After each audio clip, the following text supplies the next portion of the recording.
depression. Here comes depression round your corner. These words don't fit the scheme of the song, but I will sing anyway. Ding-a-ling-a-ling. It's a time for a podcast friend to come into your room. Ding-a-ling-a-ling. Wherever you get your podcasts from, or maybe over Zoom. Ding-a-ling-a-ling. Here comes depression vacation. Here comes depression vacation. This is even worse this time.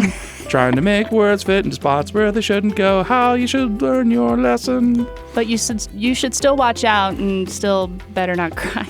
Yeah, I don't even think that was the song, is it?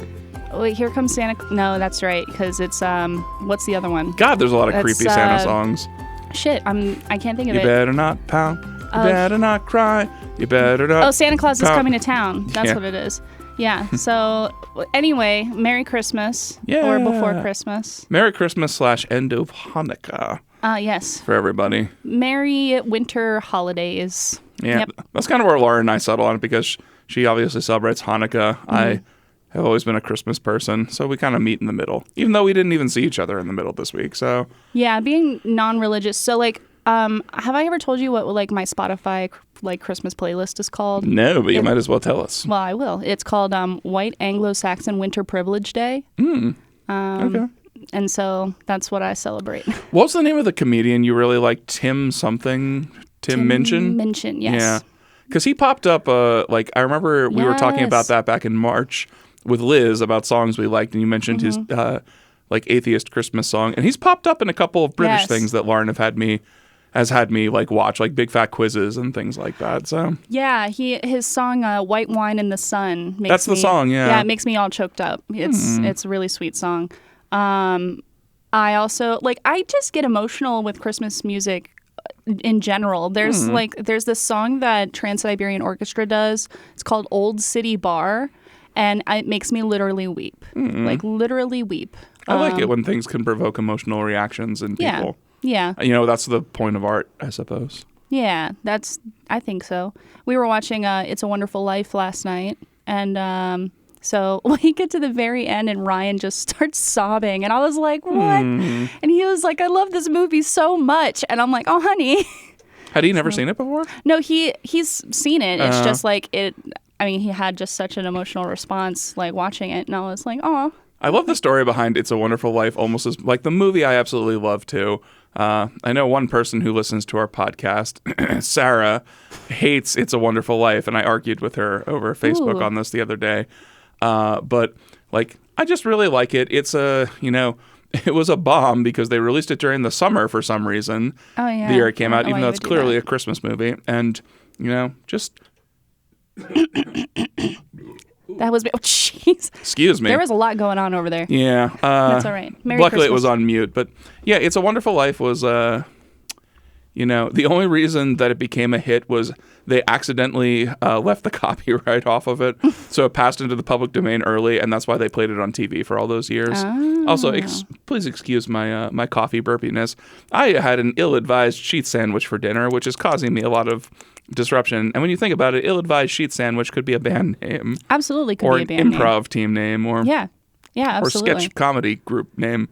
Yeah, I love that. I love that for us. Yeah. It's I have that on my mind a little bit, and so I wrote a song. This was an idea that was popping in my head as a video I wanted to do, was trying to order the most expensive sandwich on Sheetz, because it gets pretty expensive. And I actually wrote a love song about somebody ordering a $37.50 sandwich from Sheetz, which is the most expensive it can get. It's a 5,200 calorie sandwich, and I had a free sandwich from Sheetz today, so I was like, let's see how much I can get on here without getting disgusting. I ate about half of it, and my stomach is in knots right now. So what are the big ticket items that make that add up? So glad you asked, because I am very familiar with this subject today. So first, you have to go with the chicken tender sub. That's the most expensive by $1. And then you're allowed exactly one fried appetizer on top of your sandwich, in the sandwich. You can go with mozzarella sticks or mac and cheese bites. And then if you double the meat, you add bacon, pepperoni, and double both of those, double the cheese. And then there's things like pico de gallo that cost even more money. It can get quite pricey quite quickly. So... Yeah, I mean, like, I've never tried it. Don't. But, I mean, it sounds like a thing that could be done. Absolutely. Yeah, the number of things that you can get on to make it the most expensive sandwich are tastes which would absolutely cause you to vomit. Like cream cheese is another one you can add with chili, also guacamole. You can get peppers, onions, and then fried peppers and onions. You can get them separately and then together for an extra $1. I love that. I'm talking too much about this. But yeah, this was my week because I wrote that song. And so I'm going to call this Bad Sandwich I Ate research and see if anyone believes me. I love that. Before we started, we were talking a little bit about Taylor Swift, and I just wanted to finish my thoughts on Taylor Swift. And so recap for the people who weren't listening to our private conversation at 8 o'clock at night. What were your thoughts on Taylor Swift? All right. Here's the thing. A lot of people are like really, really into Taylor Swift. You got those Swifties out there, Yeah. And the thing is that like I don't know if it's I feel kind of bad for saying it, but I'm kind of like a casual Taylor Swift fan. Like I don't know the words to all of her songs. I mean, you don't have to worship the pop artist that you enjoy. Right. So yeah, like I'm not obsessed. Like I didn't go see the movie. I obviously didn't go to I didn't go to a concert because it was expensive as fuck. Bananas, yeah. Well, yeah, and it's like so many people and like just and yeah, there's been a lot of controversy around her and as I was saying before we got on the podcast is that I am a fan of her. That, however, does not make her like a perfect person, but I mean, Times Person of the Year, I think that's pretty impressive. Yeah, it makes sense. Like she broke the internet and then like was the biggest I'd say artist of the year, really, in any field. She can't do anything without being on a magazine cover, or that was an old sentence, but like I get what you're without saying. Being on my Instagram or on my TikTok, like she's everywhere. And so like the point of Person of the Year is the person who's had a lot of impact and just I would say Taylor Swift really fits the bill there. It's funny you said controversy because I don't feel like there's like among 99.9% people any sort of controversy about Taylor Swift. Like, oh, she's kind of America's sweetheart. She seems cool. Everybody just doesn't. But I saw like there was that one tweet I saw, which I don't want to amplify it too much, but it was like a super Christian person was like, "Oh, stupid, promiscuous, childless 34-year-old woman is Person of the Year. America is losing its values." Right. And this person was rightfully curb stomped on the internet. But right. Well, so here's the kind of the most recent controversy that I've come across. Like there's been things over the years here and there, but she's a person. Like we can't hold her to, a standard and say like, okay, to exist, you have to be this perfect person who makes the perfect decision every single time. Yeah. That's not reasonable. But so with her recent, she just recently became a billionaire. And we were talking about the concert and then the movie and then all of that stuff.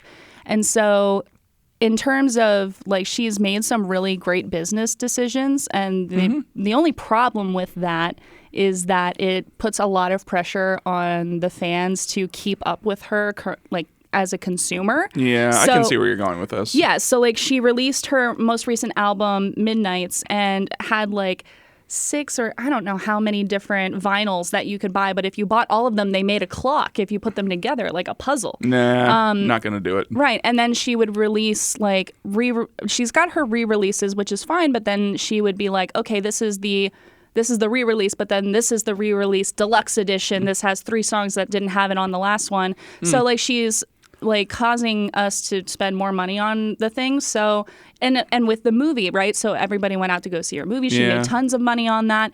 And then she said, "Oh, for my birthday, I'm going to put it on streaming." Well, you still have to pay to watch it on streaming. You have to pay just as much as you would have paid in the movie theater. And you don't even get to like keep it to watch over again. You have to pay every single time you watch it. Did you hear why she re-recorded Red, for instance? Like, yes. Yeah, which I think is genius. Why because I didn't know you could just simply re-record an album and then you have your own masters to it. Like, oh yeah, no, and it's I listened the hell out of all the re-releases, because here's the thing, like when Taylor Swift first got popular in country music, I was in like late middle school. And so I listened to her debut album with all my friends. I kind of dropped off because then it kind of became cool to not like Taylor Swift for a little bit, and high school kid stuff. But then like later on when I got older and she came out with like 1989, I started getting back into her, and I've been kind of back into it over the last couple of years. And so again, like she's making some really great decisions from like a business point of view. And you can make the argument that if she were doing the same exact things, but she's got the whole song about, if I were a man, would I be treated differently? And I do think about that a lot in terms of like when I hear about controversy or when I hear about, people being mad at her for something, I try to kind of put it in that frame of mind of like, okay, well, if it was a man, would there still be the same controversy? Doesn't make it okay, but it's also like there's still that double standard. See, I think that there's like a deep psychological root into why women, like obviously why women are treated differently there. And I think with Taylor Swift, and they've nominally tried to tone this down a little bit, but I think with all female pop stars throughout recording history, the whole idea of selling sex in their case is selling the appeal that like any man can imagine that they're being with Taylor Swift, for instance. And then everything Taylor Swift does to show, yes, I am actually a human being with my own thoughts, feelings, and everything, diminishes the ownership in that person's brain that they have. Like, I'm not going to say who, but I have a lot of people in my life who are older men who fawn over Taylor Swift in a way that makes me somewhat uncomfortable. Yeah. Like, it's beyond the, oh, she's just as cute as a button kind of thing. And I'm like, I mean, enjoying looking at good-looking people is nothing new. Right. We all enjoy looking at good-looking people, but...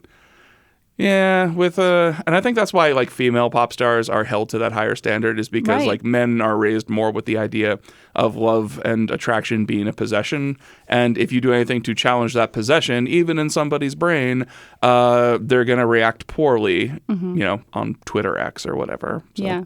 Well, and you were talking about, you had mentioned Travis Kelce, and I think this also brings a really interesting dynamic to how she's kind of risen up this year.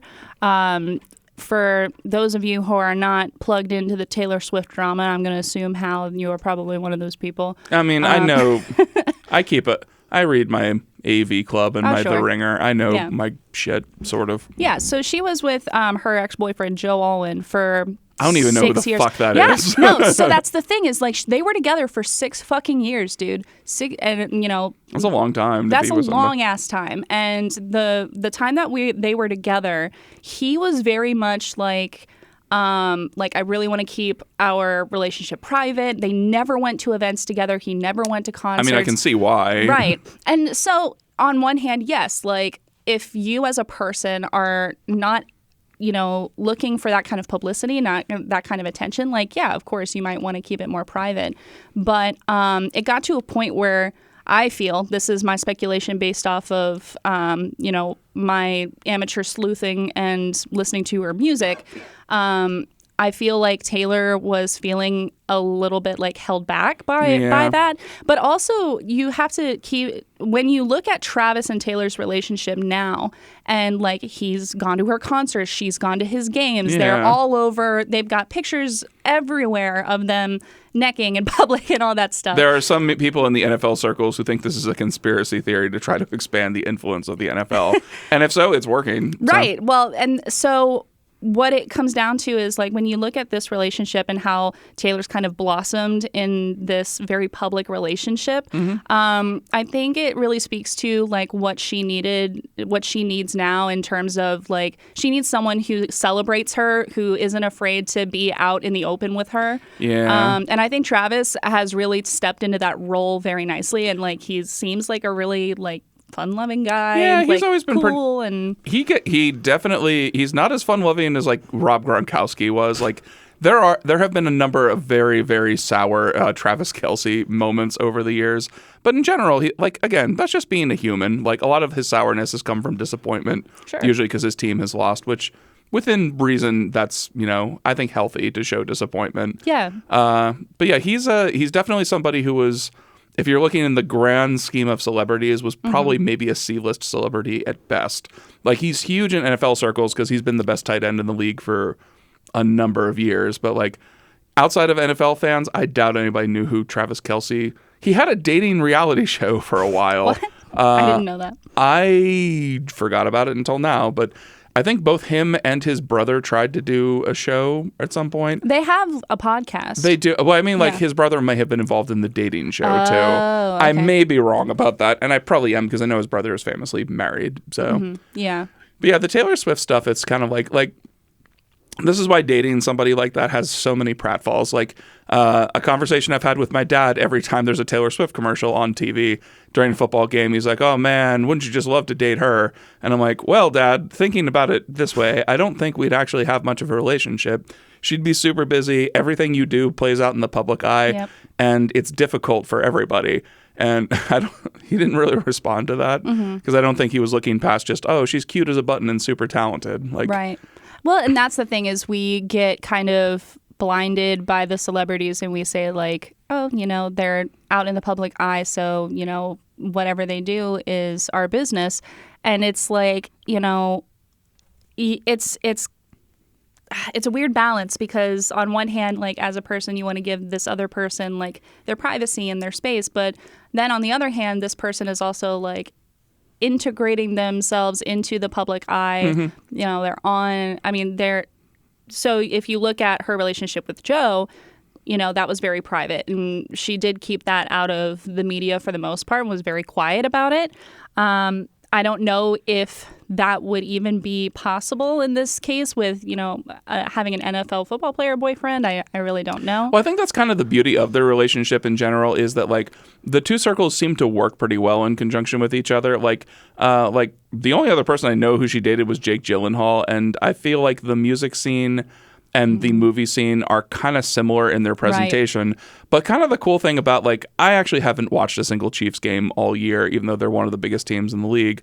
But like all the highlights I see, it kind of looks like Taylor Swift is just being a person, like hanging out in the press box with your boyfriend's mom, like just being a person in a completely different atmosphere and being able to let her hair down, so to speak. So, and I think that's what the appeal of the whole situation is to me, is that it does not, I don't think it feels forced. I think it looks very natural. It looks like she's just having fun. She's not stiff. And she never has been stiff, really, as a person. No, I don't think so. And I think, like you said, I think she just really blossomed in this relationship and then coming off of the Eras tour. It's been her year, man. It really has been her year, and good for her. Like, get it, bitch. I don't, Yeah, that reminds me of something Katy Perry said when she got selected to be like a host on American Idol for the last couple of seasons at like $30 million a season. And she was talking about, her exact response was like, it's kind of an honor to be asked to do this, that you're that big of a pop star, but also as a woman, it's so good to get paid. And I'm like, yeah. I know Katy Perry is not quite that big of a star anymore, but yeah. Well, I don't know. Yeah, but Taylor Swift, I have a side note. I have a Taylor Swift interaction story for anybody who's interested in. I am very interested. Yeah, well, it wasn't a direct interaction. So what it was like every year, because my friend Ange was like working for page services and audience fillers, we got to go to the American Music Awards every single year, which was a huge cool thing because they sat us right in the pit, like right in front of the stage. And I haven't seen like most pop artists in concert, like Ariana Grande, Drake, etc. But I've seen them all do a song or a 2-song set, like for the American Music Awards a couple of times. So it's kind of like I did go to a mini concert featuring all these people, even though the American Music Awards are kind of a garbage award service, in my opinion. But the last year I went there, I took one of my best friends, Michelle Taylor, with me as my like +1 date. And we were talking about at the time, there was this mashup they had done of Trouble with a goat singing the chorus. And Taylor Swift had just performed. And so we were sort of talking. We were like, oh, yeah, did you see that goat video? And we're like, trouble, yeah, trouble, yeah, trouble, yeah. And we were singing the goat part along. And I looked behind us and Taylor Swift was like not very far behind us, sort of looking at us. And I was like, ugh, this is a thing. Yeah. Yeah. If Taylor Swift, if you remember this moment and you're listening to a podcast that draws upwards of 40 listeners per episode, please let me know. It was done with love. I'm sure it was. I don't think, like, she seems like the kind of person who probably had seen that video many times and was happy with it. But I think it was more of a curiosity. She was like, oh, there are these people singing about me directly in front of me. Or maybe she didn't hear us at all and I was just imagining that. But that is the closest I ever got to Taylor Swift, was one row and 3 or 4 seats back. That's really cool. Yeah. It's fun, like, coming, I like to think back to different parts of my life where, like, I had, like, ships in the night moments with different people that I admire. So, like, I was at the... Like John DeLancey, for instance. Yeah. John DeLancey. Or DeLancey, yeah. Yeah, it's okay. So, like, back in, what was it? 2016. When did Donald Trump become president? 2016. Okay, thank you. I went to, like, the Women's March, and so, like, which was, like, insane and really... You went to the DC one? Or? Oh, yeah. Oh, nice. Yeah. And it was the whole thing. There were so many people, and you couldn't, like, we were, like, shoulder to shoulder, boob to boob, like, it was crazy. Mm-hmm. One of my friends was there with me, and she had, like, an infant with her, and she was just, like, breastfeeding in this whole, like, thing. And it actually, I mean, it was a really great experience. And the funny thing about it was, like, at one point, like, a little kid got lost, and so, like, somebody said, like, we're looking for, X kid, what, this tall, whatever, and, like, he was found within, like, a minute because all of these women were just like... I was gonna say, if there's a place for you to get lost, being around hundreds of thousands of women is probably a safe place. Yeah. So for you, it was pretty inspiring to be a part of. But the funny thing was, like, we didn't actually get to really march to the White House because it got so big that really all we had to do to march was to turn around. Yeah. And you also did not want to march into the White House or into Congress, right? Because that would be a disruption of congressional duties, and not a tour, as some people have tried to put it. So we, I mean, it was a great experience. But then, like, later when I was, like, looking on Instagram and, like, the news and stuff, and, like, seeing all the different people that were there, I'm like, this person was there, and we breathed the same air, and I didn't even know. Yeah, that's kind of like, I think that's the idea behind music festivals in general too. Was like, the original, like, big thing with Woodstock was, like, you were breathing the same air as a lot of people seeing something that was only going to happen one time. And I'm sure there will be many more women's marches, but that particular one, it's the only time you were going to be there. Same with, I assume, like, if you were an African American in the 60s, if you were at, like, the March on Washington, it's breathing rarefied air where you get to be part of a moment, a scenario, and everything. Yeah. And that's what Fire Festival was selling, essentially, in a very crass way. Yeah. And interestingly enough, like, the people who actually were at Fire Festival, that's something they are going to talk about for the rest of their lives. Yeah. Like, just not for the reasons they thought it was going to be. For sure. There's something else I wanted to talk about today, Ooh. and I'm really hoping that you've seen it and that you're interested in this conversation. So let's find out. This is where a guest would come in handy. Yeah. Did you watch Squid Game? No, I have not seen any of Squid Game, nor did I see the reality show that they actually did of it. Yeah. However, I did read in the news that the winner of the Squid Game reality show has still not been paid her money. Right. So spoiler alert, it's a woman. She's going to be getting paid on January 5th, January 6th, I think is something like that. I think it was something with the contract that, like, she had to wait until after a certain time after the finale dropped. Yeah. So actually, like, I was being facetious, but I've worked on a bunch of much smaller scale game shows. And like, Great Food Truck Race is a good example of this because it was, like, reasonably big enough a lot of people had heard of it, but small enough that it was small potatoes. And the regulation when it comes to any sort of money changing hands or any aspect of the competition is very, very, very closely regulated and documented by the FCC because of the 21 scandal from the 50s where they fixed game shows. You have to be able to submit very verified audited proof that, like, all the proceeds were correct and everything. And actually, Food Truck Race had some cheaters a couple of years that only got caught when they were doing the audits at the end of the week and they found out they'd been stuffing their box or doing stuff like that. So, and it is not uncommon for especially game shows to withhold on payment until A, your episodes have aired, and B, they've given enough time for everybody to see it. Like Jeopardy people do not get their money for like 3 to 4 months after their run. Although I remember Ken Jennings had said that he was such a popular person on Jeopardy and he was on for so long that they actually gave him an advance stipend against what was going to mostly to keep him happy and keep him from having to go back to his job as a programmer in Salt Lake City. So yeah.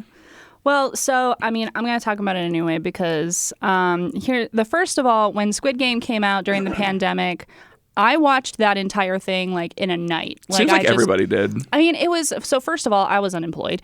But second of all, like I was so compelled by this story and the storytelling was incredible. The characters were intriguing and I really just fell into it. And it also spoke to me because, the premise of the game is, right, there's 456 people. They're competing for this large cash prize. I think in the show it was the same amount of money, but it might have been more. They just didn't have to kill each other in the show, right? Well, right. In the reality show, they didn't have to kill each other. So, but the thing that fascinates me about, like, Squid Game, the show, is that, you know me, I talk about the Saw franchise all the time. So, of course, I'm, like, analyzing it and thinking to myself, like, what would I do in this situation? And, like, these games and just kind of, like, trying to break down the psychology of it. So when I heard that a reality show was coming out based off of this show that I loved, I was a little disappointed because I was like, you're going to ruin this thing that I really loved and I thought was really unique and incredible. Yeah. And I didn't think it was going to come out to be as fantastic as it actually did. Oh, so it was good. It was so good. Oh, I'm really happy to hear that. Ryan and I watched the entire... So Ryan did not see Squid Game, the show, but he did watch the challenge with me. And the way that I was so impressed with how they managed to adapt the games to like a real life scenario without making it so that the players knew what to expect. Because they had some of the same games, but you have to recognize that like some of these things that happen in the show, like if they were clued in, they would know exactly what was going on, and that would give them an advantage in the game. And so it's hard to explain that without you having seen it and not to spoil anything. Anyway, I recommend the show. Absolutely. It was incredible. Maybe I'll watch that then. Absolutely. I fell in love with it. And so, we're watching the challenge, and I was just blown away with how well that they made it transition to something that really honored the show and what made it so special. But also like put a spin on it to keep you interested and not knowing what was going to happen next. That's cool. I like that. So I really enjoyed it. We watched it within the span of a couple days because Ryan doesn't like to binge watch, but I'm a binger. So we took it like 2 episodes at a time. With regards to binging, I kind of like doing it in like maybe 3 episode spurts or stuff like that. But I do, because, I can't control myself. I do prefer it if I can only get an episode a week because it gets me to like, and I've said this before a ton of times, like to digest what happened and watch it and maybe even watch it a second time. Yeah. So I enjoy the viewing experience is better if you do it once in a week, but I could see myself going to rewatch Squid Game the show that way, like kind of breaking it up, because I agree with you that like you might lose some of the experience in binging it, but those fuckers at Netflix made it so like, especially the show, the challenge. There's the show and then there's the challenge. When I was watching the challenge, they had the ends of the episodes so perfectly crafted to make you want to watch the next episode because it was the perfect like cliffhanger and you just wanted to keep watching. And I was like, you bastards. Like, oh yeah. And I felt that way during the show too when I was watching it. So just to warn you out there, like it's gonna make you want to binge, but just to warn you, you're gonna have such a good time watching the show. I mean, it was, and so there's a second season of the show coming out, and they're already casting for the second season of Squid Game: The Challenge. And I may or may not have submitted an application. I was going to say, you should try to get on this. On the off chance, right? Because it's like, so like the whole time I'm watching with Ryan, I was like, well, I would do this. Well, I would do this.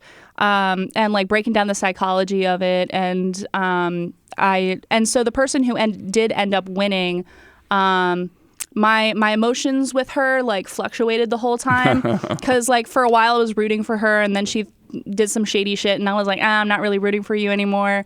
But at the end of the day, like I thought she was a pretty incredible person, and like her story was really interesting. So I mean, shout out to her. It's at $4.5 million. Yep, she won $4.56 million. Yeah. See, something with like Survivor has been on the air for 23 years right now, and they've never raised it more than $1 million for the top prize. And I really feel like there should have been some sort of cost of living adjustment for Survivor in 23 years, which is why like the 4.5, like the $1 million in 2000 was probably worth as much as that 4.56 now in like buying power sense. So that's kind of cool. Like, imagine what $4.56 million would do for you, Shannon. Right. We're going to buy a house that floats on the Susquehanna. Well, maybe not. We'd be afraid to fall in and get turned into mutants or something. Yeah, cancer fish. But the funny thing about the challenge, too, is that they introduced so many people that you thought were going to make it much farther than they actually did. They did my front runner dirty. About halfway through, she got eliminated, and I was like, I'm so mad. I was so mad. And it was a mother and her son. So the mother's like in her 60s, and then her son's like my age or whatever. And like I was rooting for her. I was like, you get it, Leanne. And then there was a game where you get paired up. So without like spoiling anything, you get inadvertently paired up with someone that you like, and one of you has to get eliminated. Okay.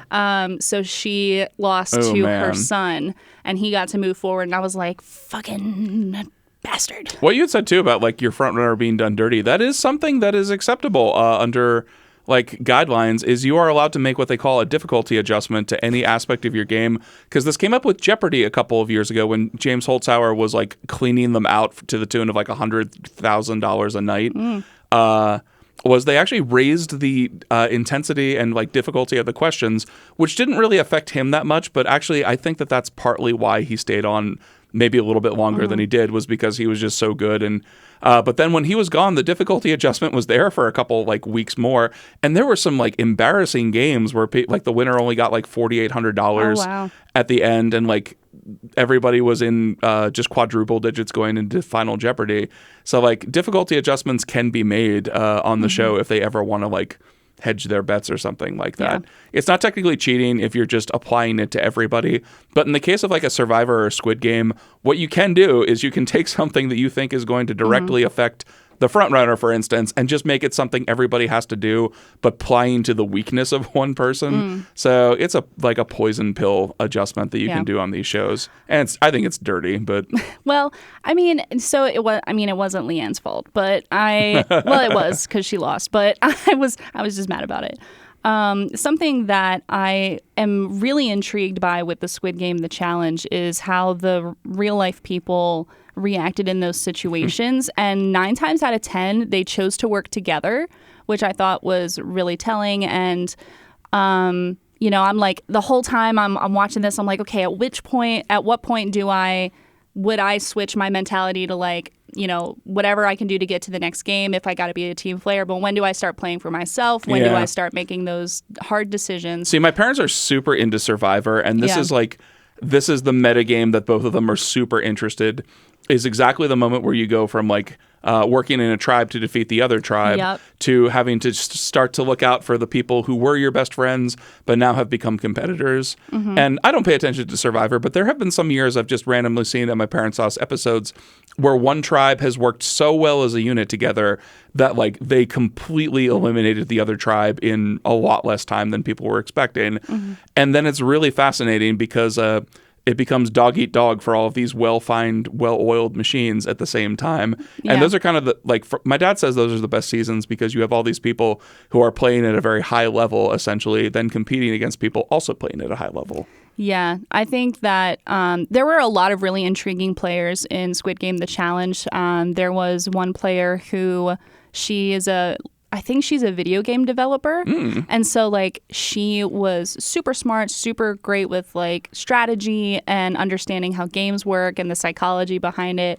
And she made it to she made it pretty late in the game, and I was pretty impressed by that.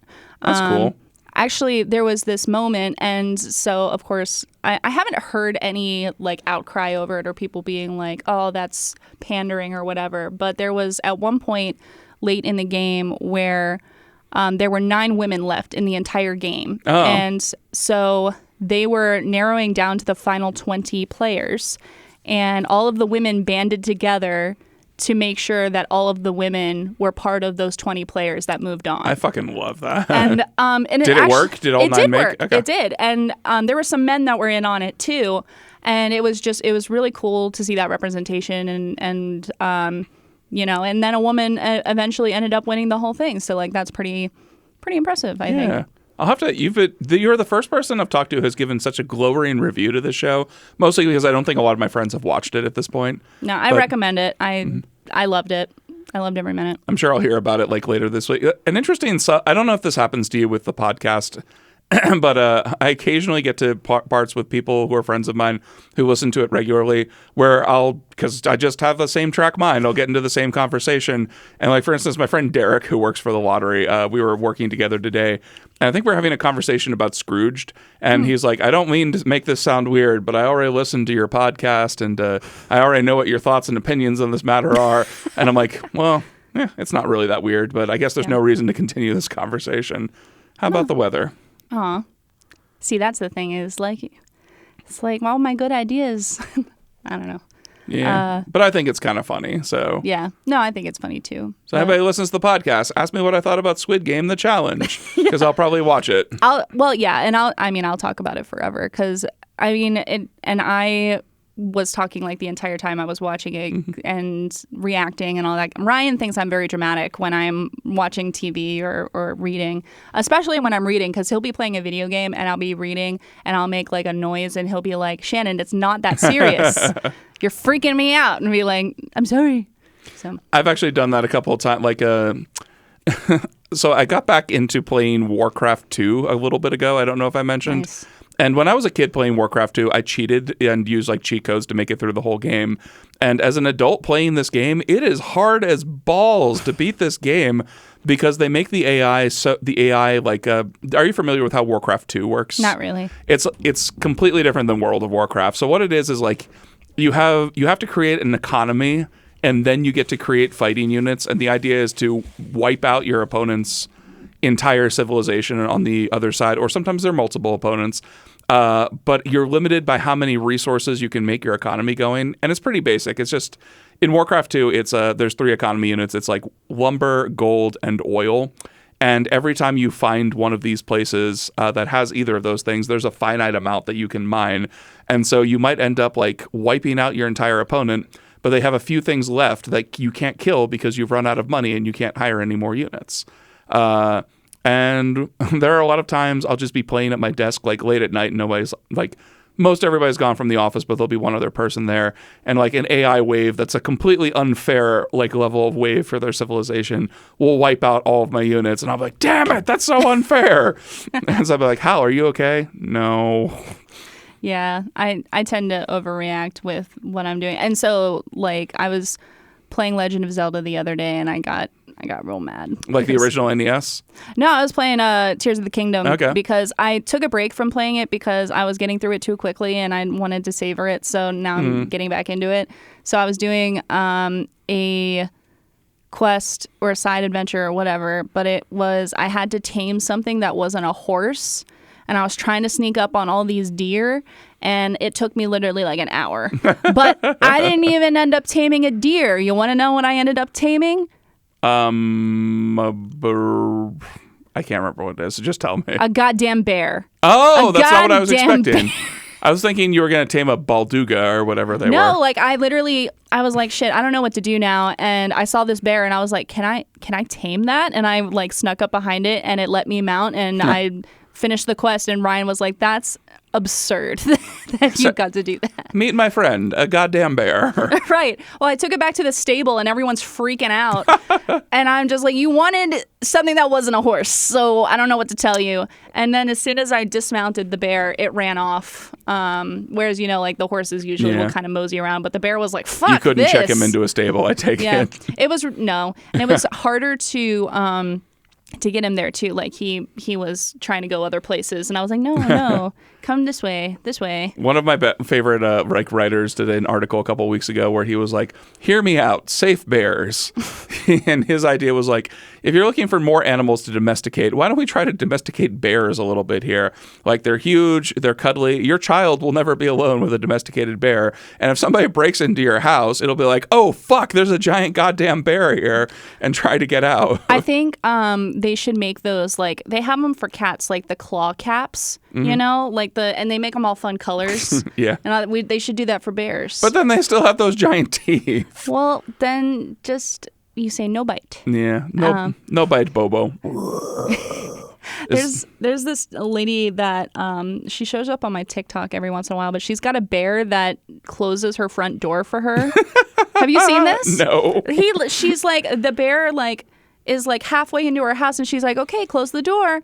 And the bear just like looks at her, and she's like, okay, close the door. And he like closes the door and like backs out and closes the door for her. Oh, what a good boy. I was like, how do you even go about that kind of thing? You know what I'm saying? Like, how do you uncover that skill? It's a country bear jamboree in here.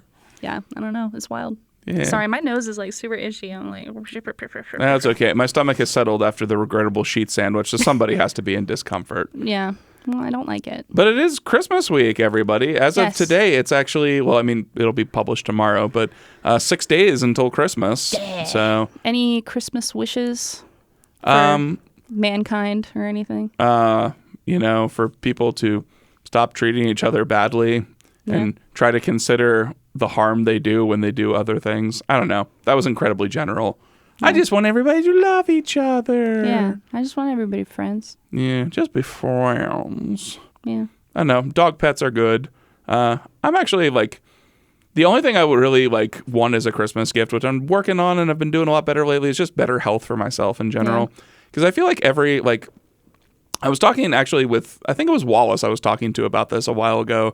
And I was like, I've been very down about my health in general this year because it's taken like a steep dive. A lot of it not my fault, but some of it my fault for how I didn't manage like the other health problems I was having. And I was kind of like, man, I just am so down about this. And Wallace was like quick to point out, I was like, you got a lot going for you outside of just this one admittedly major thing. So just try to keep things in perspective. Yeah. Yeah. A lot of changes, in my life in this year. You got married. Like I got all married and shit. Yeah. I am going through some things with I am in the process of getting a new therapist. Okay. Because I was using BetterHelp, but they raised their prices, and also my new health insurance covers therapy, so there's no point in me paying $200+ a month. Ugh, that's how much BetterHelp costs? That's what it was. So it was $180, but I got a weekly session, so that was a little bit. It was affordable at the time, and then they raised it up to $220, and I was like, I'm out of here. I pay $20 a session for my therapist. So that's what it is with my new health insurance. So I'm just like, okay, I need to do something cheaper. So yeah. I haven't found my new therapist yet, but I'm in the market. So we're working on that. Come at me, bro. Give me your business. I'm going to make this Shark Tank. Yeah. And then, like I said, I finally went to the doctor about a few things. So, I suffer from migraines, and they become more frequent. So I had an MRI on Friday, so I'm hopefully going to get some answers. Yeah. Well, it's one of those things where it's do I want them to find something? Do I want them to not find something? I think I'd prefer not something. Yeah, right. So we'll see. I figured... if it was serious, I probably would have heard by now. I don't know. It's UPMC, so you never know. The new health insurance, too. Lauren, actually has real health insurance with the new job that she just got. So she also is going to be, able to get a real therapist. I forget whether she had, a therapist that she just couldn't go to a lot, or maybe she was using BetterHelp or something. She'll correct me when she hears this, I'm sure. Hal does not know all the ins and outs of his girlfriend's mental health assessments, but she was really excited that her new insurance covers that. And also, like, I don't know if she mentioned this last week, but the way her health insurance worked at the old place was they would just pay her like a small stipend for health insurance every month that did not come close to covering anything related to her health insurance. And then here's the kicker. The new owners of her hotel just said fuck it and hadn't been paying her at the entire 6 months they owned the hotel.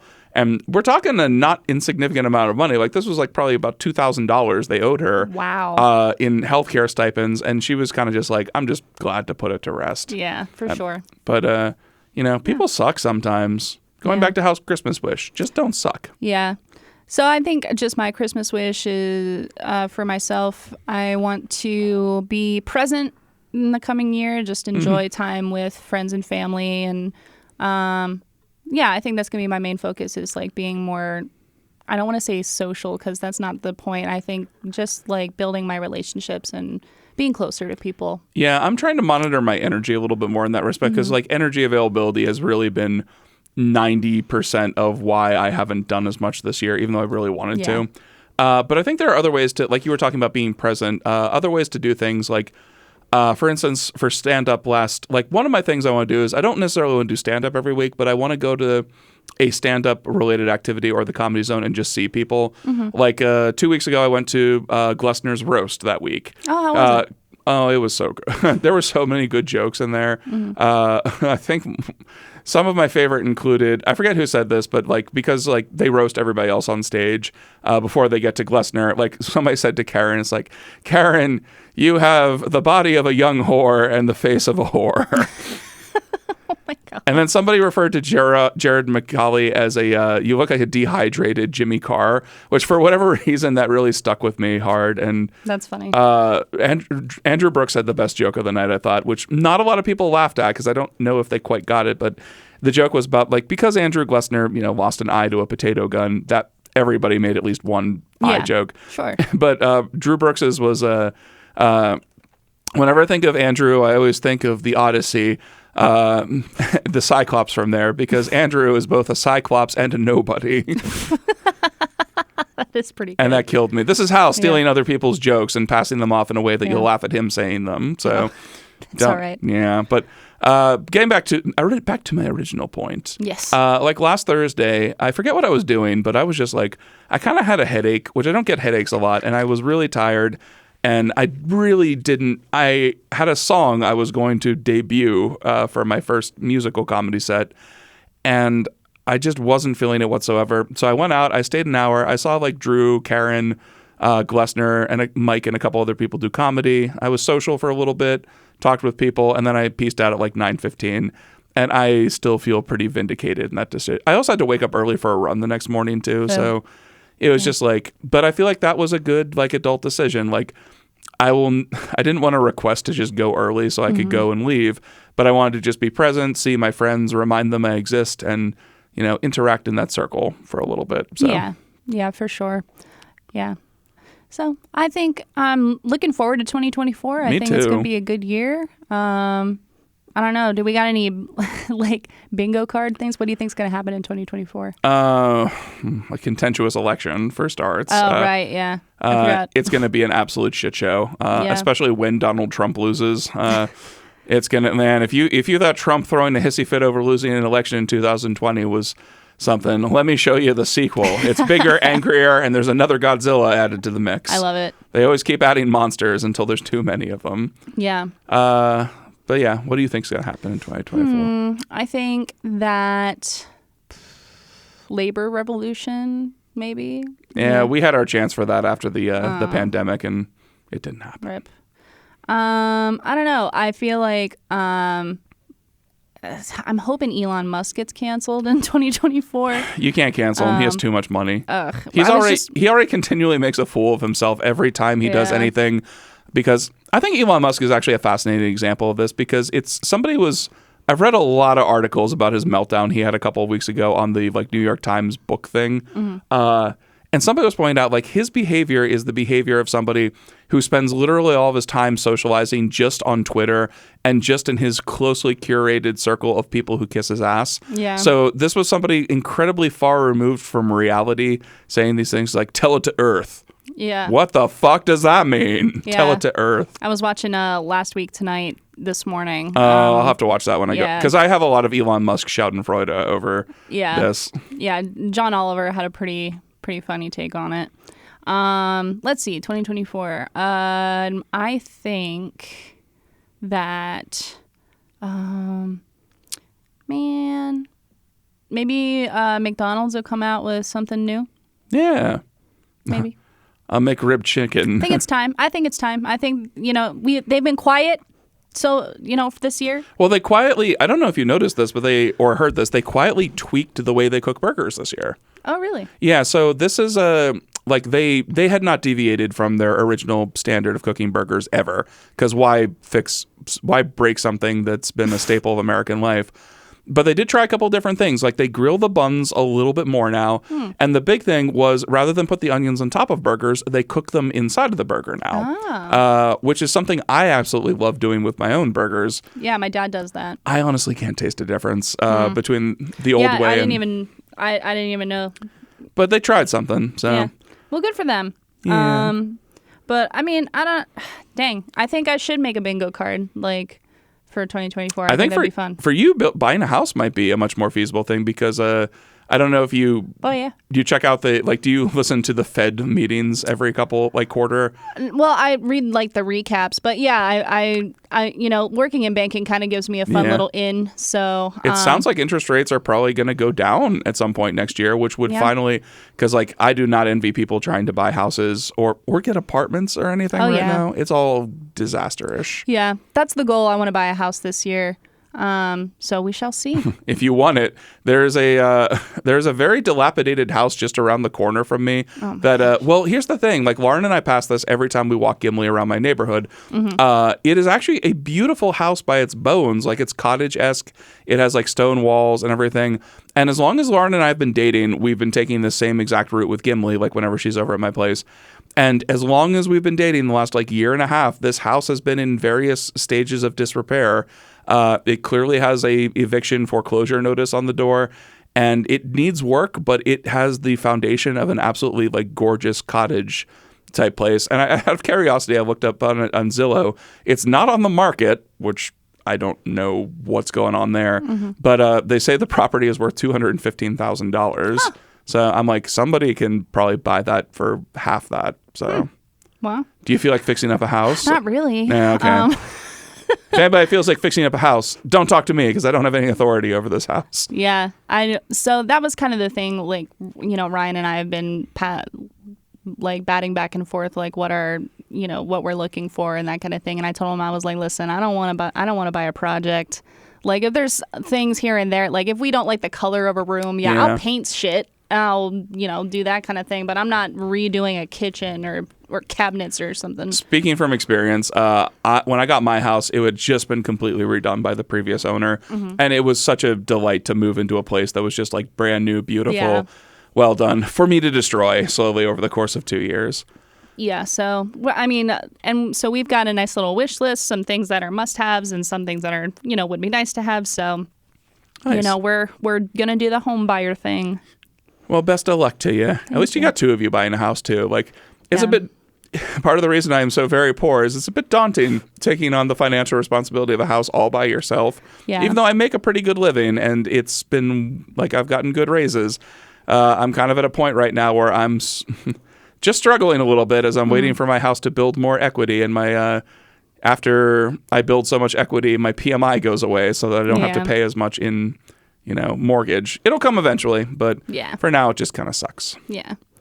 So. But yeah, you have anything coming up show-wise, stand-up? I know you said you were going to take a step back from stand-up. So. Yeah, I've been mostly taking a break. So, no, I don't really have much going on. I am just doing my thing, podcasting, and, I might dabble in some other projects, see what comes around. Yeah, the podcast is an easy thing to do every single week. So yeah, I could put more effort into it. I know I could.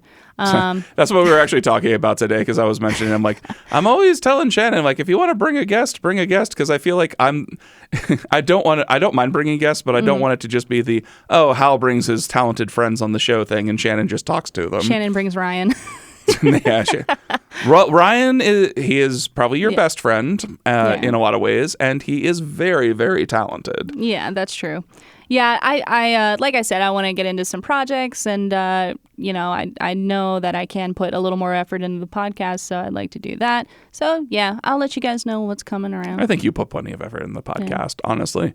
Yeah. What are you up to? I unfortunately, this is like a reverse plug, but last week I got an offer to be on a show which was I don't want to say it was last minute, but it was like 5 days before the show, so I didn't have a chance to mention it here. And it was an improv show by two of my favorite people at the Improv Theater, Juan Dixon, who you know from one of our vid jams and a lot of his other ones he does, and Maria Tate, who is actually a regular in Wallace's vid jam movies. Oh, cool. They do a monthly show at the Hit called The Blackest Thing You've Ever Done. And of course, they wanted Hal Kramer to be part of the show for some. But like I was talking with Maria before the show, and she was like, the whole idea behind the show is just because it was me and Jenny Adams of the Down in Front crew, who also might be on the podcast sometime in the future. Cool. And she said the point of the show was just to make white people as uncomfortable as possible. And I'm like, well, you met the right white person. I'm uncomfortable all the time. But it was such a joy. It was a lot of fun to just like. It was half interview style show and then half like a improv show, and it was just a lot of fun. It was a joy to be around them. Like Juan and Maria are like two of my favorite people. Maybe we'll have Juan on the podcast at some point too, because he does a lot of very cool things in the Harrisburg community. Yeah, definitely. And then this week, I believe Offbeats have a show this week. Yes, on Friday. Gotta schedule a rehearsal and schedule a show, or don't have to schedule a show because it's already there. Do the show. Yeah, I'm off on Friday, so that'll make things easier. But we have, there's lots of stuff coming up, and I'm still doing stand-up pretty much every Thursday at the Harrisburg Comedy Zone.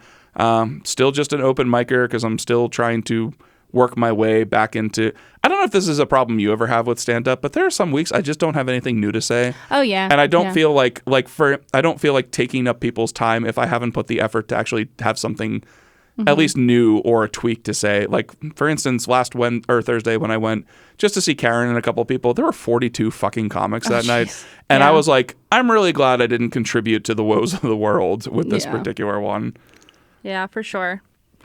But yeah, let's end this with a button. What's your favorite Christmas movie? Ooh, Christmas movie. Since it is Christmas week, even though we just talked about Taylor Swift and Squid Game the whole time.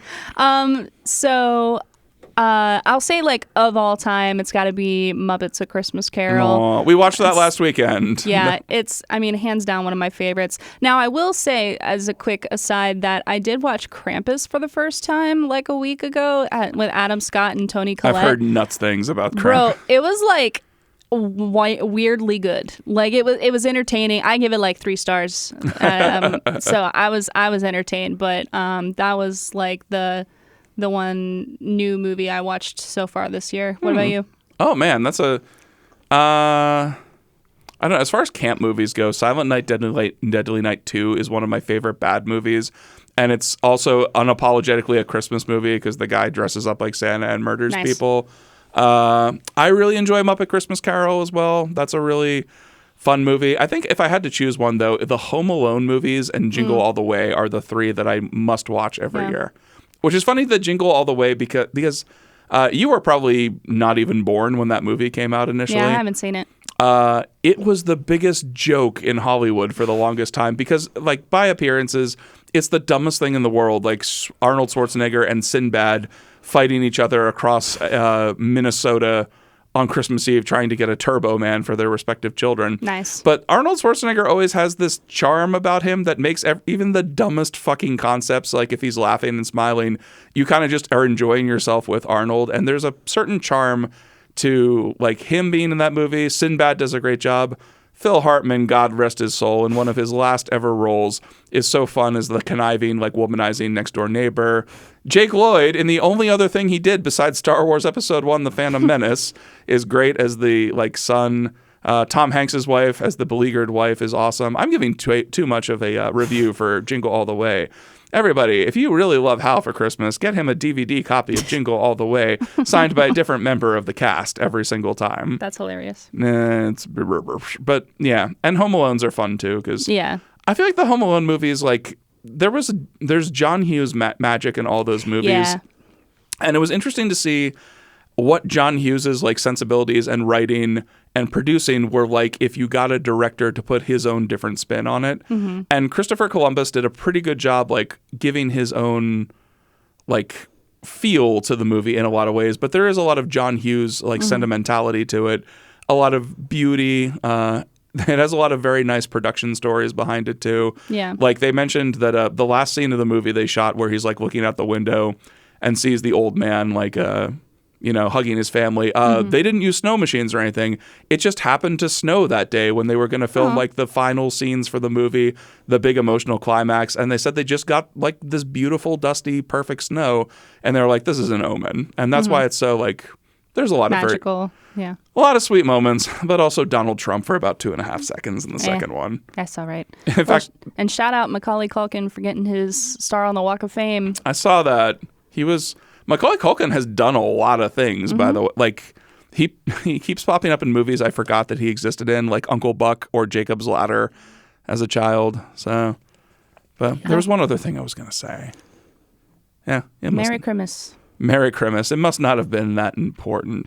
Oh, when I was talking with Derek, my friend who listens to the podcast this morning, we were talking about Home Alone, actually. And he said that there is a theory out there on the internet that I've heard of where Macaulay Culkin's dad in the movie is actually like tied to the mob. And that's why Joe Pesci knows to rob the place, because he knows it's like a mob house and he's not going to get in any actual legal trouble over it. And there's a lot of really weird clues. Like, for instance, when they're getting the pizza and paying for it, oh, I don't have a credit card. And then Kevin's mom's like, don't worry, we have cash. And then how can he afford to take an entire family of people to France for Christmas? I don't know. I'd like to see more about this theory in action. Maybe. But yeah, we have reached about the end of how long you can listen to Hal and Shannon talk with each other for an hour, because it's been an hour. Yeah. Yeah, Merry Christmas to everybody. Merry Christmas. May you have a great... Oh, sorry. No, you were going to say kind of what I was going to say. It's just we hope you have a lovely time with your friends and family. Yeah, and if you don't, if your family is not something that brings you joy, hopefully you find something in your day or your holiday that brings you joy, even if it's going to work so that like your coworkers can do something like that. Yeah. So there is joy to be found everywhere in Christmas, I think. And if you are having hard times like a lot of people do, I hope you make it through it. Hope everybody's doing okay. And we'll see you next week for a New Year's episode.